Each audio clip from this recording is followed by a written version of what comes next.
hablemos un poco de la formación del directivo, ¿no? De cómo hace una persona para desarrollar todas las habilidades que recién estaban diciendo, que son un montón, son muy difíciles y, como decía recién, es prácticamente imposible que las tengamos todas, ¿no? Todas ellas.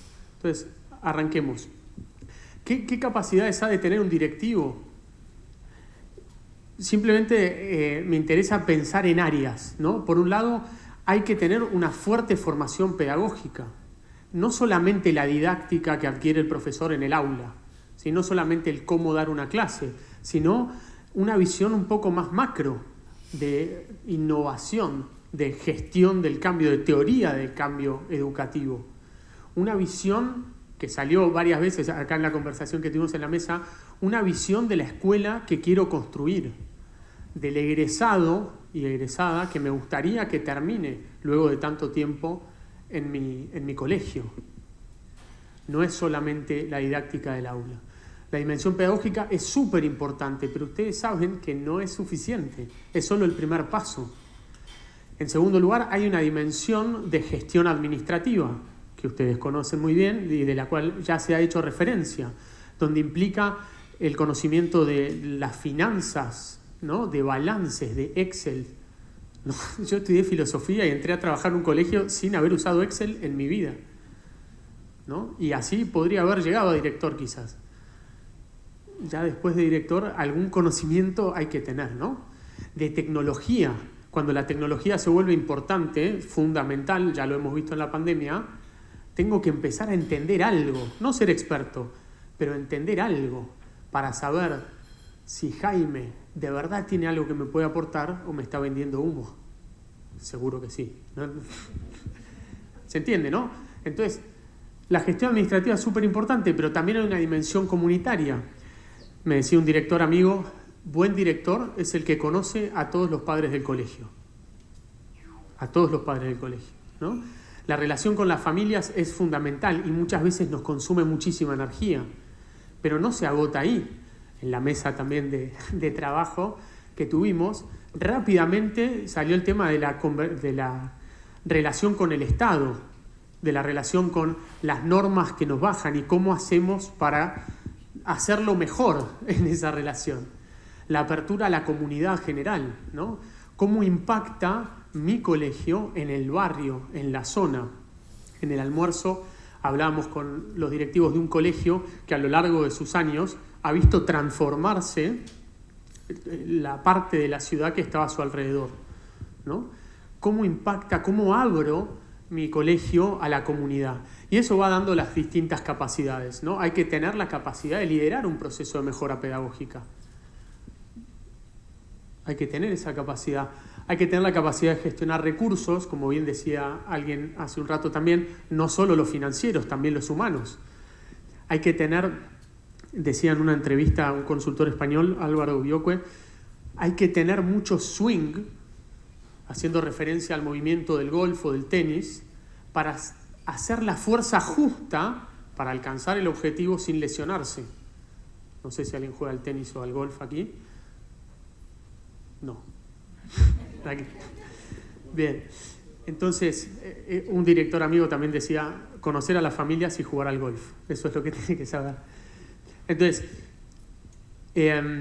esa capacidad de gestionar recursos humanos, esa capacidad de abrir la escuela y no tenerla cerrada con miedo, y el conocimiento del contexto en el que estoy, que por las conversaciones que tuve con los directores, todos tienen muy en claro a qué comunidad me dirijo, cuál es el contexto social de esa comunidad y cuál es el contexto cultural que muchas veces ayuda y muchas veces amenaza también, ¿no?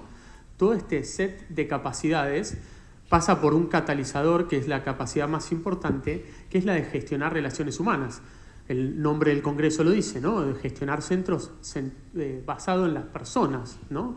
Centrar nuestro liderazgo en las personas. Entonces, la capacidad de relacionamiento humano es la más importante. Y solo cuando uno se vuelve director, tiene una diversidad de registros muy amplia, porque habla con el alumno en el pasillo, en una reunión, en una clase, porque habla con su equipo de profesores que son adultos, que son profesionales, que en muchas cosas nos superan en algunos conocimientos, porque habla con familias, porque habla con distintas personas. Y eso es un cambio, no sé cómo lo han llevado ustedes, pero que a muchos directivos jóvenes quizás les cuesta, ¿no?, ubicarse en ese lugar. Entonces, nadie tiene este set de skills, nadie tiene todas estas capacidades, ni de fábrica, ni de formación. Preparando esta exposición, conversé con 3 directores muy amigos, de entre 35 y 45 años.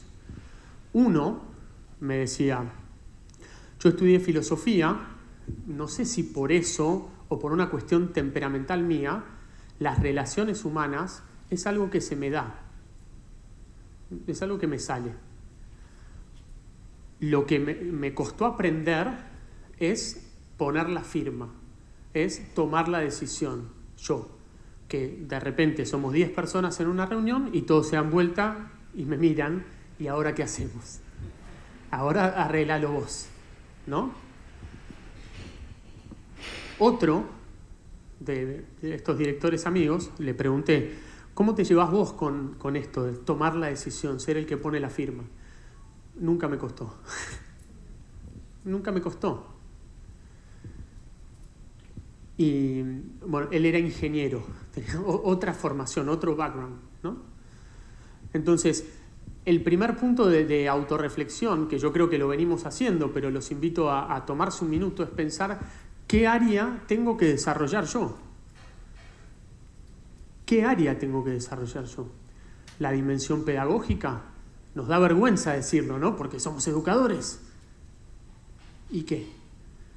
Nadie puede estar actualizado constantemente con las nuevas investigaciones, con las nuevas metodologías y con el humo que hay muchas veces en torno a esa... Sí se entiende, ¿no?, cuando digo el humo, la venta de humo, que hay en torno a la innovación. ¿Necesitamos desarrollar esa pata o necesitamos desarrollar la parte más de gestión administrativa? Siempre fuimos buenos profesores, siempre estuvimos como interesados en la innovación, pero los números no es lo mío. O la dimensión comunitaria. Yo no debería decir esto, pero a mí me cuesta menos dar una charla ante 250 personas que después sentarme a tomar un cafecito y hablar de cosas. ¿Se entiende la diferencia? Ahora, para ser un director, y yo esto lo vi en los directores de los que he aprendido un montón, cuando viene el padre a una charla, lo que fuera, el director de verdad es el que va al encuentro, lo saluda, conversa, ¿cómo anda tu hijo?, ¿no? Ese set de skills. Y quizás no las tengo, quizás no es mi fuerte, y tengo que desarrollarlo, ¿no? Hay mucho silencio, no sé si se durmieron. Bien. Entonces, no les voy a preguntar a cada uno cuál tiene que desarrollar, pero sí es una pregunta que creo que vale la pena hacerse, ¿no? ¿Qué área tendría que fortalecer y cómo me está complementando mi equipo? Porque lo decían recién, yo no puedo tener todas las habilidades. Entonces tengo que formar un equipo que nos complementemos. Entonces, si yo soy filósofo, voy a tender, y tengo que evitar esta tendencia de rodearme de filósofos. ¿Se entiende? Igual siempre hay que evitarlos. Entonces, ¿cómo aprendemos estas capacidades tan variadas, tan difíciles? En primer lugar, yo mirando la carrera que hacemos muchos, o que han hecho muchos, seguro cuando hoy les pidieron que levantaran la mano, la gran mayoría levantó la mano diciendo que había sido profesor, ¿cierto? Entonces, es cierto que parte de estas habilidades las aprendemos siendo profesores. Pero también es cierto que nos queda muy corto el ser profesor. Y el ejemplo es lo que salió recién en el Menti, la gestión del tiempo. ¿Un profesor tiene que saber gestionar el tiempo? Sí, claro que sí. Tiene que poder medir los desarrollos de sus estudiantes, cuánto tiempo les va a tomar aprender determinadas competencias, cómo se va a gestionar el manejo de la charla, el manejo de la clase, el manejo del aula. Perfecto. Pero su semana está organizada en bloques y en horarios definidos, ¿no? Yo me acuerdo cuando salí del colegio, me casé, tuve un hijo y dejé mi trabajo estable en un colegio para pasar a trabajar en una fundación.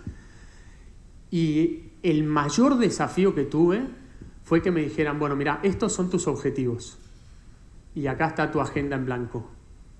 Good luck. O sea, el mayor desafío, no es cierto, soy injusto con mi jefe. Lo mejor que hizo mi jefe fue invertir tiempo en formarme para gestionar mi agenda. Y no estoy hablando solamente de productividad. Estoy hablando de elegir tus batallas, de priorizar. ¿Cuántos hemos recibido una formación específica en gestión del tiempo?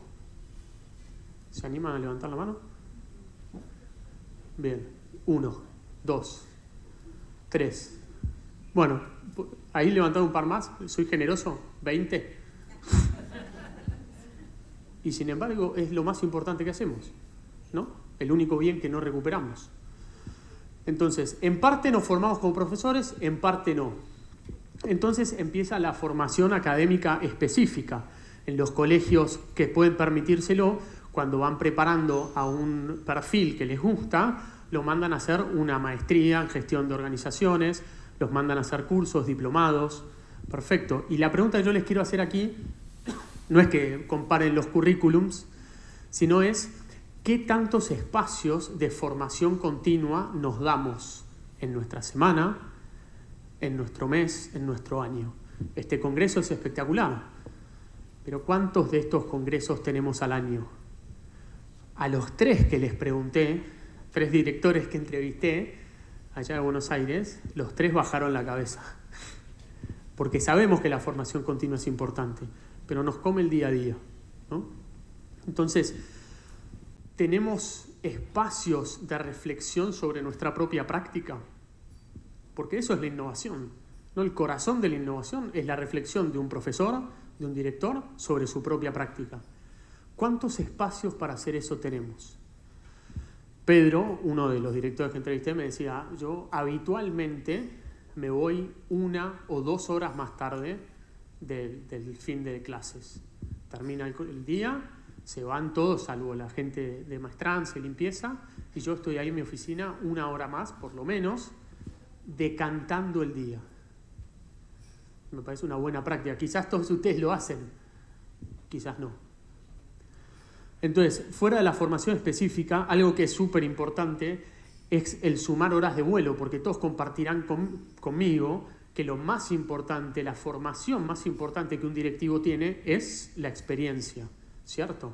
Entonces, la única forma de tener experiencia sin estar ya en el cargo es la carrera educativa, ¿no? Los mandos medios. Uno de los directores que entrevisté me contaba, yo fui preceptor, luego fui coordinador de cursos, luego fui orientador, luego fui vicedirector, jefe de área y después recién fui director. ¿Hicieron todo ese camino ustedes? Muchos sí. Y vamos aprendiendo, ¿no? A mayor responsabilidad, mayor visión, ¿no? Vamos como ampliando de mi clase a mi curso, a todo un área que puede ser pedagógica o de disciplina. Entonces, esos pasos intermedios, hay colegios que los tienen más desarrollados, hay colegios que no. Hay colegios que por una cuestión de tamaño no tienen mandos medios. Y es un gran problema porque no tienen esa carrera, esa escalera para ir haciendo. Ahora, en el libro Próxima Parada de Norbert Monfort, habla de una buena práctica que hoy salió un par de veces, que es esto del benchmarking, esto de aprender de otras industrias, ¿sí? Cuentan en el libro Norbert que Guardiola, luego de su periodo súper exitoso en Barcelona, se tomó 1 año para ir a ver al entrenador de los All Blacks, a un director de un hospital, a ajedrecistas, incluso un entrenador de vóley argentino, y eso le permite tomar buenas prácticas y trasladarlas al fútbol, incluso en contra de dogmas establecidos en el fútbol, como, uno no sé si acá es dogma, pero en Argentina lo es, equipo que gana no se toca. ¿Han escuchado esa frase? ¿No? Equipo que gana no se toca. Esa es una frase de la sabiduría popular futbolística argentina. Si el equipo ganó, no hagas cambios, déjalo así como está. Todo lo contrario a la filosofía de los All Blacks, por ejemplo, que es cuando estamos bien, ahí nos animamos a hacer los cambios. ¿Se entiende? Y ahí hay como una falsa dicotomía. Yo he visto muchos colegios pequeños, sobre todo de una formación humanística, muy recelosos de hablar de habilidades empresariales. ¿No? Hay como una dicotomía entre la labor empresarial y la labor humana. Y es cierto, también he visto colegios transformados en fábricas de conocimiento y de rentabilidad. Entonces, el desafío ahí es sacar lo mejor de los dos mundos, lógicamente, ¿no? Una organización autosustentable, ¿sí? Pero con fines bien humanistas. ¿Qué podemos aprender de otras industrias? Yo también aproveché, camino a esta charla, para conversar con un amigo que tiene un cargo directivo en Mercado Libre. Sí funciona Mercado Libre aquí, ¿no? Y una de las cosas que me decía era, así, viéndola de afuera, viéndola de afuera me decía, el problema muchas veces que hay en la educación es que los incentivos no están alineados, ¿sí? No hay, en Argentina, por ejemplo, un profesor típicamente solo le va a aumentar el sueldo por antigüedad. No sé si aquí tienen esa ley de antigüedad. No sé, a los 4, a los 7, a los 10, a los 15. Es decir, si vos seguís respirando adentro de un colegio, te van a ir pagando más cada tanto. ¿Se entiende? Ese es el incentivo, sobrevivir. Entonces, una buena pregunta que me gustó, algunas experiencias que conversamos con Jaime y que salieron acá, una buena pregunta es ¿cómo vamos a incentivar a los docentes para que sigan motivados, para que sigan creciendo, para que sigan desarrollándose? Porque muchas veces lo que vemos, por lo menos en Argentina, que es lo que tengo más cerca, es un sistema que quema los recursos humanos y entonces los expulsa a veces hacia otra industria, a veces hacia arriba. Y mucha gente dice, ¿sabes qué? Yo no quiero corregir más, voy a ser director. Voy a ser director, total, ahí me la paso charlando, cafecito con los padres, ¿no? Entonces, ese no son los motivos adecuados, digamos, para asumir el liderazgo, ¿no? Entonces, ¿qué estructuras de incentivos dentro de nuestras posibilidades presupuestarias podemos encontrar para mantener motivados a nuestros docentes? Y esto, el siguiente punto salió mucho, que es el de las comunidades de aprendizaje para directores. Comunidades profesionales de aprendizaje para docentes, pero también para directores. Me acuerdo cuando yo empecé a trabajar en un colegio en Bellavista, en las afueras de Buenos Aires, donde yo vivo, era el colegio del cual era exalumno. Trabajé ahí 2-3 años y luego me fui a otro colegio, un poco más lejos, un poco más grande, y para mí fue un cambio muy grande. Y me acuerdo que hubo una cosa que me sorprendió enormemente. Yo tendría 22 años, estaba en el pasillo, en el patio, del colegio mirando a mis alumnos y de repente veo que entra el director general a una reunión y veo que entra el director general de un colegio competidor directo y otro, y que se sientan y que conversan y que comparan problemas, que se cuentan las cosas que les pasan, que sacan buenas prácticas el uno del otro. Yo no lo podía creer. ¿Por qué? Porque en el colegio donde yo trabajaba antes, que lo quiero muchísimo porque es mi colegio, el esquema era de señor feudal. El esquema era, este es mi territorio, este es mi dominio, como se dijo a la mañana también, ¿no? Este es mi lugar. Acá las cosas se hacen así y el de al lado es mala palabra, porque es un competidor directo, por lo que fuera, ¿no? No había esa posibilidad. Entonces, en ese sentido, es significativo el nombre, como decía, de Adecopa, ¿no? Porque vos le preguntabas a Carlos, el director general, y te decía, no, ¿quiénes son? No, son colegios amigos.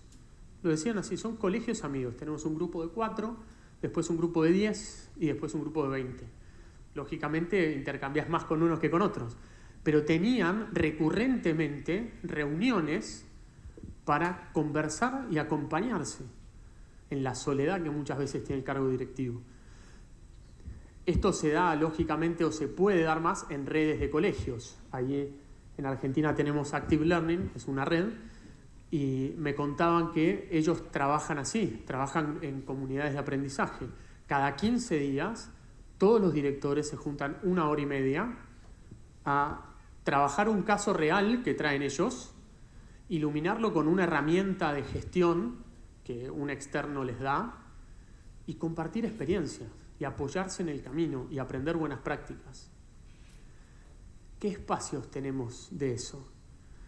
¿Tendemos a ser señores feudales o tendemos a la cooperación?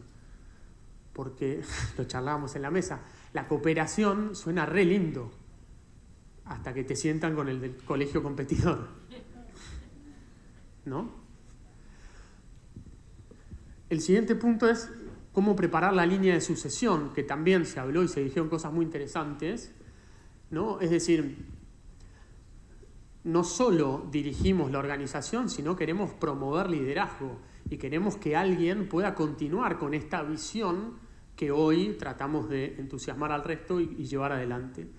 Y a mí, en eso de preparar la línea de sucesión, me parece muy interesante este concepto de Montfort de ambient management, de generar una cultura organizacional que promueva el liderazgo.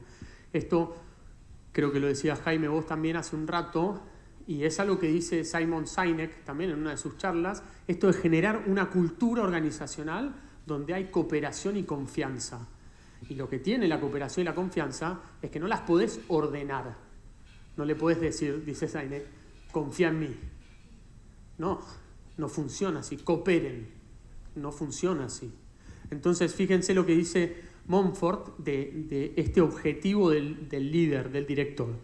Lo que tiene que hacer es crear un ambiente de trabajo fértil e inspirador, donde los empleados sean también colaboradores y como tales se sientan útiles y realizados profesionalmente y así puedan autodesarrollarse. Crear, no es que yo elijo a uno y tengo el delfín, ¿no? El elegido y lo voy coachando y llevando. Yo creo un ambiente en donde el autodesarrollo está ahí. Lo de Tesla, la anécdota de Tesla, ¿no? ¿Por qué se fue el padre de Renzo o sea, no el padre de Renzo, ¿no? ¿Por qué se fue esta persona de una compañía a la otra? Porque había un ambiente que lo desafiaba. Porque había un ambiente donde podías autodesarrollarse.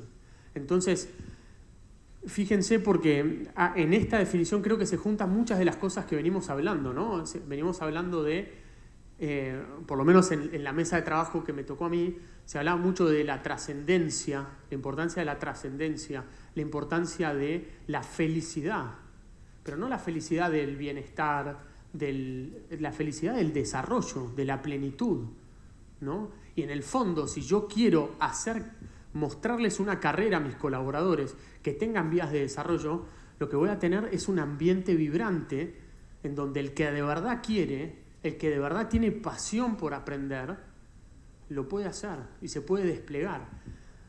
Y si después me lo roban, comillas, no importa.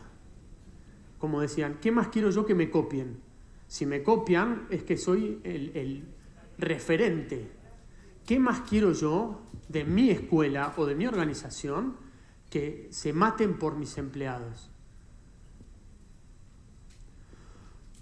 Ahora, fíjense, también es esto, Norbert insiste mucho en esto del autodesarrollo, ¿no? Es decir, uno no puede obligarlo y llevarlo como de la correa desarrollándose, ¿no? Estamos en un paradigma del autodesarrollo, ¿sí? Generar el ambiente y todo el que quiere puede. Esto lo tenemos como súper sabido con los alumnos, ¿no? O sea, yo puedo ponerles malas notas, llamar a los padres, patearlo en la cabeza. Bueno, eso no. Muchas veces se ve en colegios, todo el colegio bailando alrededor del chico, y si el chico no quiere, no avanza. Y lo mismo pasa con los docentes, ¿sí? Tenemos que apostar por el autodesarrollo. Y eso implica una visión del liderazgo distinta de la del señor feudal, distinta de la unilateralidad verticalista, donde yo soy el dueño de la pelota y digo cómo se juega, y pongo todas las reglas y digo todo como es. Norbert usa el concepto de redocracia, es decir, de redes, de nexos, de relaciones en las cuales cada uno de nosotros va creciendo. ¿Sí se entiende? Sí están acá, ¿no? Bien, esto implica gestión por confianza, lo del plato roto. Mi italiano no lo voy a exponer aquí, pero lo del plato roto, es decir, dar margen de error. ¿Cuántos de nuestros colaboradores, de nuestros directivos, de nuestros profesores sienten que tienen margen de error? ¿Y cuántos no? ¿No? Eso es gestión por confianza. Tomá, hacelo. Y esto de vuelta, lo vemos clarísimo con los estudiantes, ¿no? O sea, lo que hace la diferencia en el desarrollo de un niño es la mirada cariñosa de un profesor que lo ama y le dice, vos podés. Eso es toda la diferencia. ¿Tenemos esa mirada para nuestros profesores?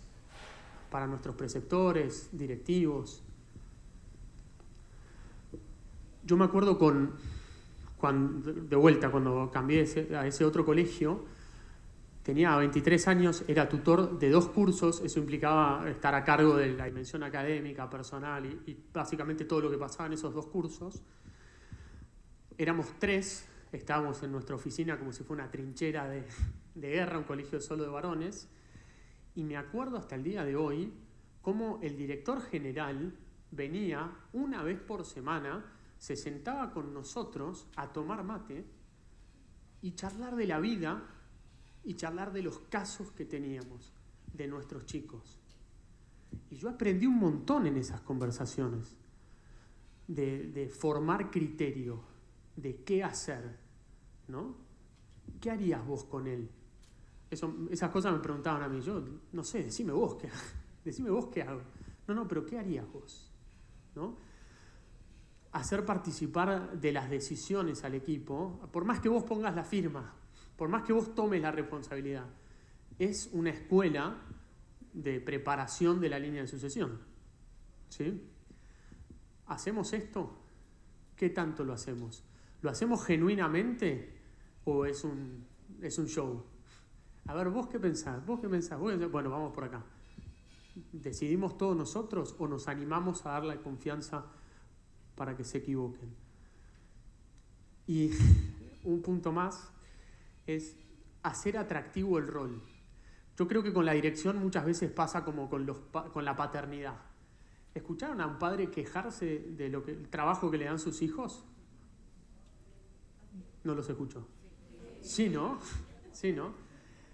O sea, si uno como padre se queja todo el tiempo del trabajo que le dan sus hijos, después no le puede sorprender que la natalidad baje, ¿cierto? O sea, es como, nos pasa en todo el mundo adulto, ¿no? Los adultos nos sorprendemos de que los chicos no se comprometan, ¿sí? No tomen responsabilidades. Pero ¿qué consejo les damos? Aprovecha ahora, ¿no? Es como una esquizofrenia que tenemos, ¿no? O sea, no podés hacer esto y esperar que no tenga consecuencias. Entonces, o sea, y esto de verdad lo digo con mucho respeto por el rol que desempeñan, que es bien difícil. pero no podemos hacerlo ver como una mochila.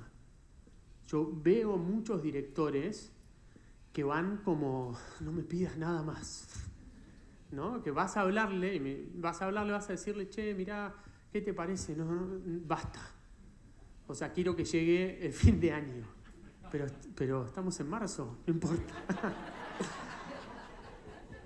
Digo, y ahí hay que tener mucha humildad también, como decía antes, y reconocer si necesitamos ir a boxes, como un auto de Fórmula 1. Si necesitamos pasar por boxes, tenemos que hacerlo. Una de las cosas que me decía Pedro, uno de los directores, es: yo tengo claro, y por suerte el board se lo marca, que a mayor responsabilidad, mayor compromiso, pero también mayor flexibilidad.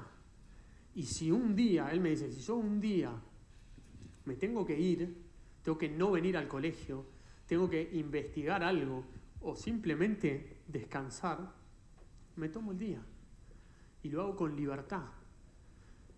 Una vez, en un almuerzo, el representante legal de este colegio me dijo, yo tenía 24, me dijo: antes de matar a un chico, prefiero que duermas la siesta.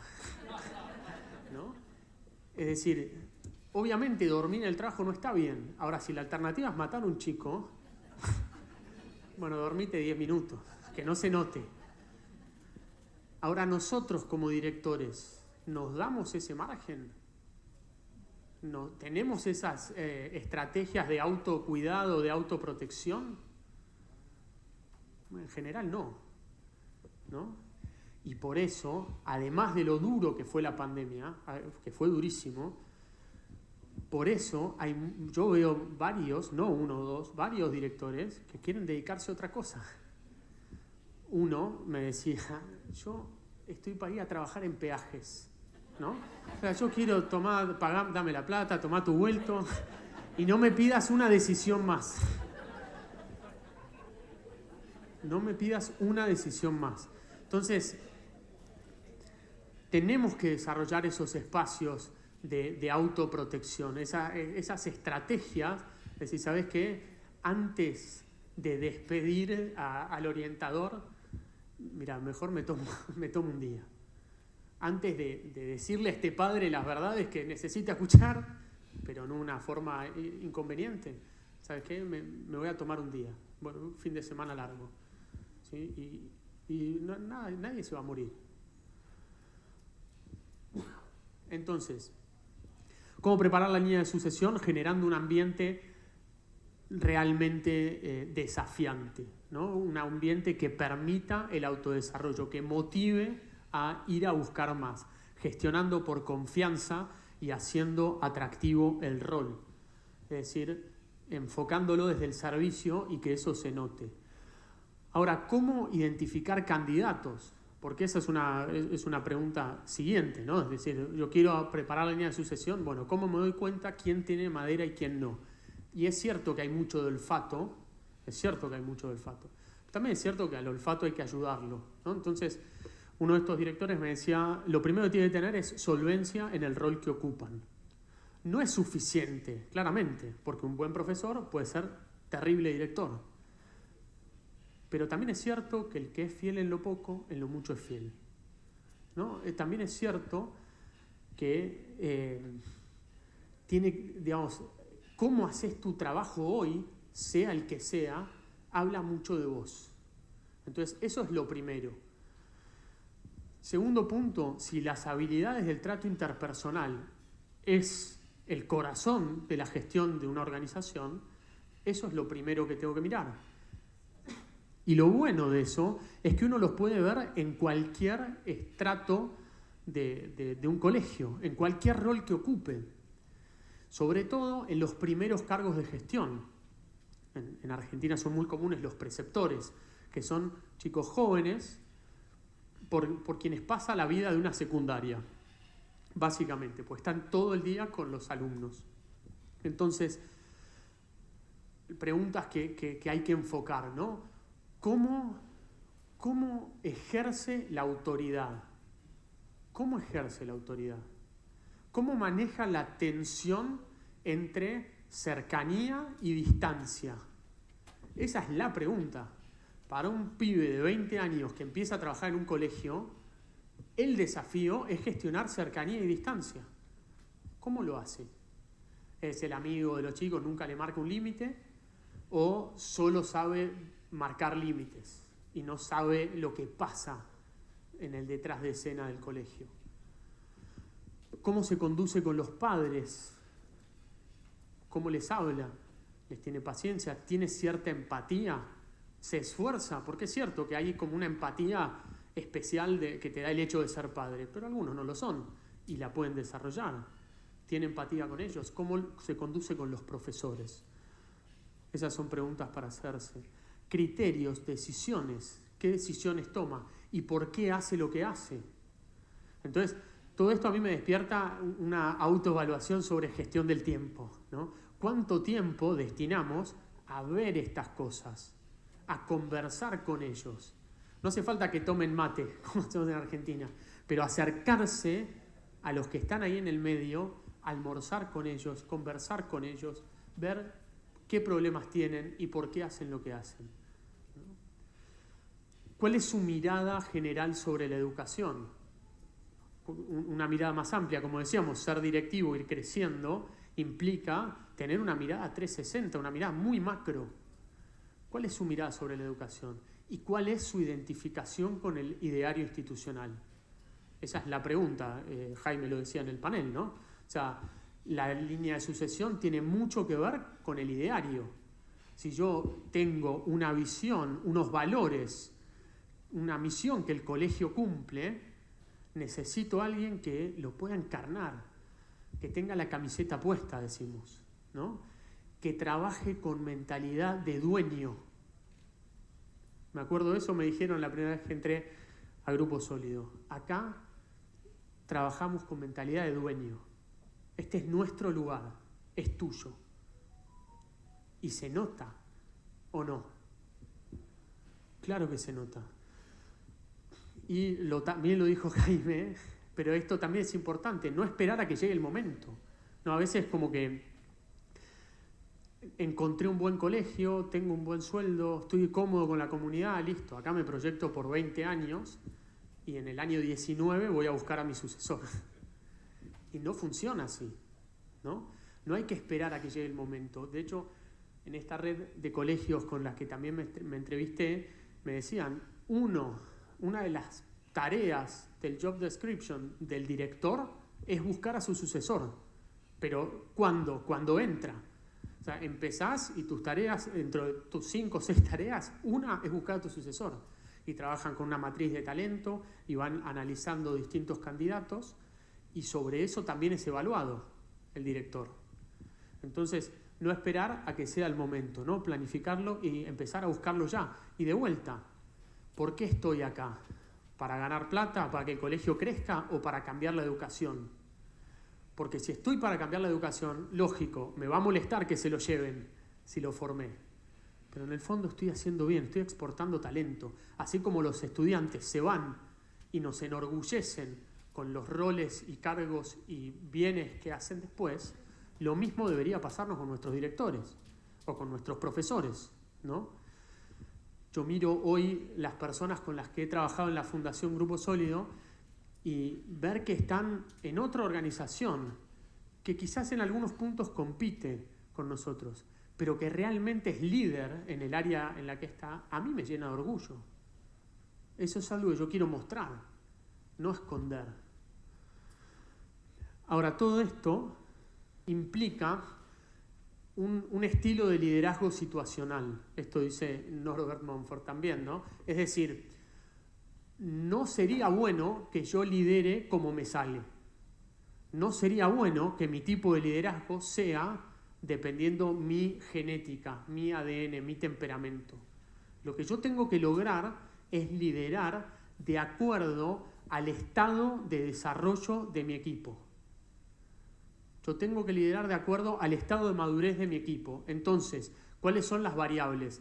Yo como director tengo funciones directivas, planificación, poner objetivos, monitorear esos objetivos, y tengo funciones de relacionamiento. donde conversamos, donde compartimos criterios, donde hablamos de educación, donde vamos formando esa relación y doy apoyo. Mi empleado puede tener muchas habilidades, puede estar muy capacitado o poco capacitado.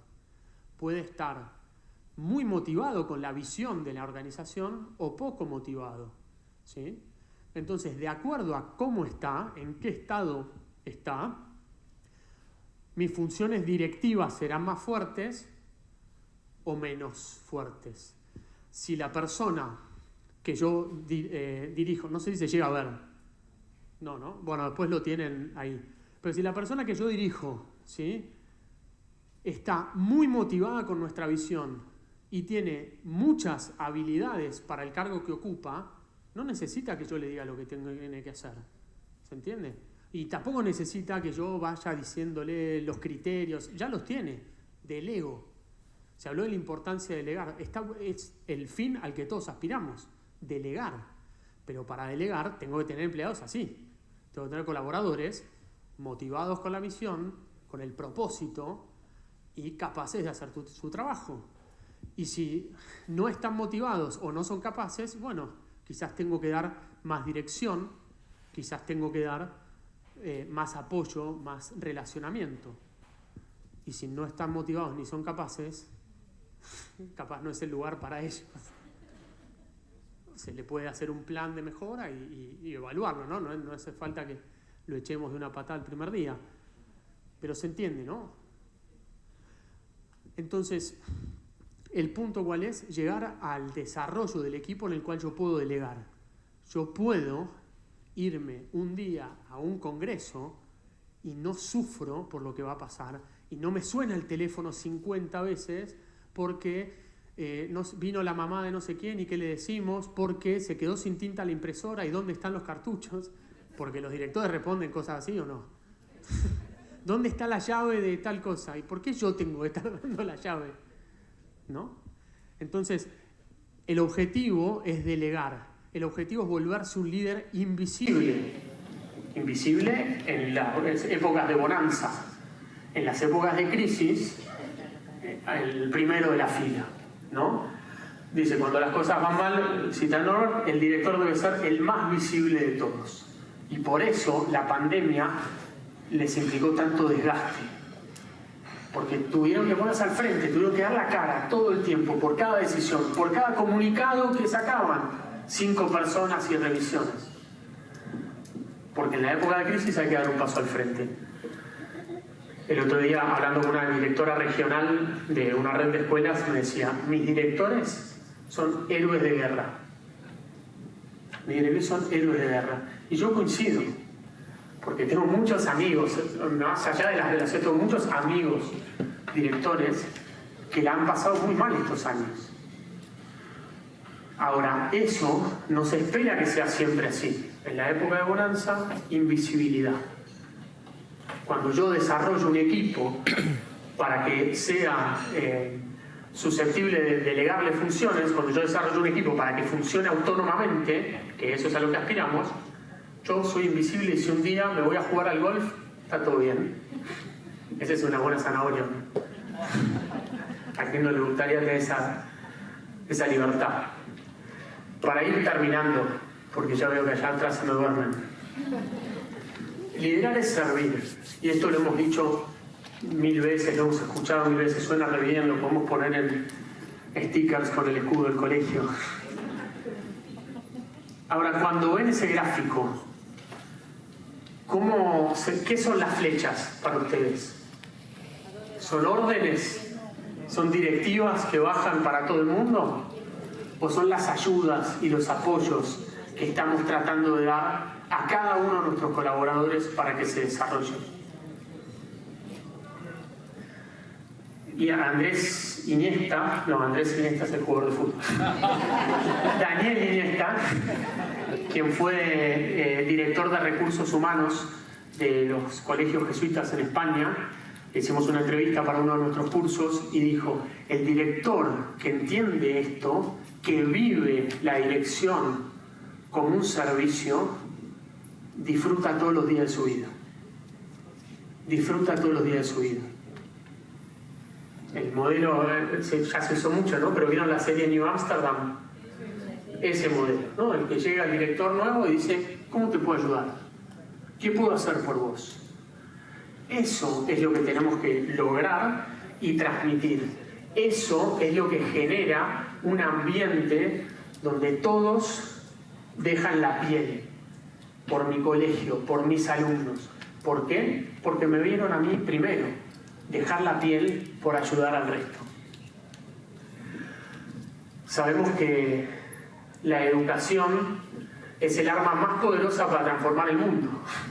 Lo sabemos. Por eso estamos aquí.